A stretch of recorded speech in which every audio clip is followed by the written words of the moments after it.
গভীর জঙ্গল। সন্ধ্যার পর ধীরে ধীরে নেমে আসে অন্ধকার। চারদিকে শুধু ঝিঝি পোকার শব্দ। এই জঙ্গলে অনেক প্রাণীর বসবাস। সবাই সাঙ্গীতে থাকত, কারণ এই জঙ্গলের রাজা ছিল এক শক্তিশালী বাঘ। বাঘটি ছিল সাহসী, কিন্তু একই সাথে সে তার জঙ্গলের সব প্রাণীকে রক্ষা করত। একদিন এক চালাক শিয়াল এই জঙ্গলে ঢুকে পড়ল। সে ধীরে ধীরে জঙ্গলের ভেতর হাঁটছিল।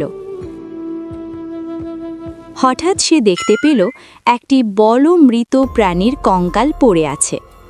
শিয়াল থেমে গেল। সে চারদিকে তাকিয়ে বলল, মনে হচ্ছে অনেক দিন আগে মারা গেছে, কিন্তু এখনো কিছু মাংস আছে। তার পেটে তখন প্রচণ্ড ক্ষুধা। সে এগিয়ে গেল খাওয়ার জন্য। ঠিক তখনই দূর থেকে ভেসে এলো বাঘের গর্জন। শিয়াল থমকে গেল। তার চোখে ভয় দেখা গেল, কিন্তু পরের মুহূর্তেই সে নিজেকে সামলে নিল। শিয়াল হঠাৎ জোরে জোরে বলতে শুরু করলো, একটা বাঘ খেয়েও পেট ভরল না।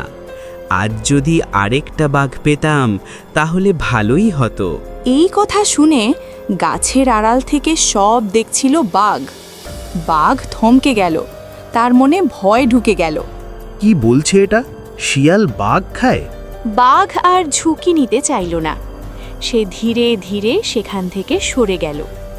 এই পুরো ঘটনাটা দূর থেকে দেখছিল এক কুকুর। সে অবাক হয়ে ভাবল, দেখানোর জন্য এমন কথা বলেছে। কুকুর দ্রুত বাঘের কাছে গেল। সে বলল, মহারাজ, আপনি ভুল বুঝেছেন। শিয়াল আপনাকে ভয় দেখানোর জন্য এমন কথা বলেছে।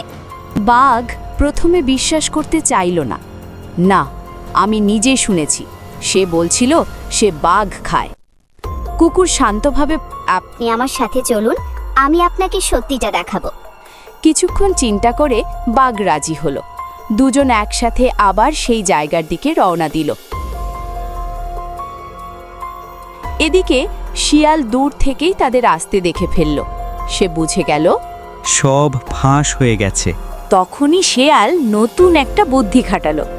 সে আবার জোরে বলতে লাগলো, এই কুকুরটা এখনো বাঘকে নিয়ে এলো না। আমি তো তাকে বলেছিলাম একটা মোটা বাঘ নিয়ে আয়। আজ আমি সেই বাঘের হৃৎপিণ্ড খেয়ে ফেলবো। এই কথা শুনে বাঘ আবার থেমে গেল। তার শরীর কাঁপতে শুরু করলো। তাহলে কুকুরটা আমার সাথেই বিশ্বাসঘাতকতা করছে। বাঘ আর কিছু না ভেবে সোজা ঘুরে পালিয়ে গেল।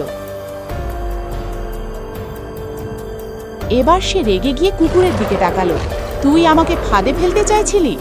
কুকুর ভয় পেয়ে গেল, কিন্তু দ্রুত বলল, না মহারাজ, আপনি ভুল বুঝছেন। আমি যদি মিথ্যে বলি আপনি আমাকে এখানেই শাস্তি দিন।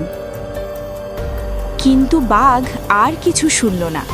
সে কুকুরের দিকে এগিয়ে যেতে লাগলো।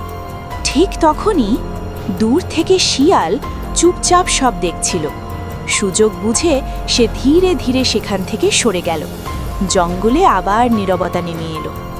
গল্পের শিক্ষা, শুধু শক্তি থাকলেই চলে না, বুদ্ধি থাকলে দুর্বলও শক্তিশালীকে হারাতে পারে।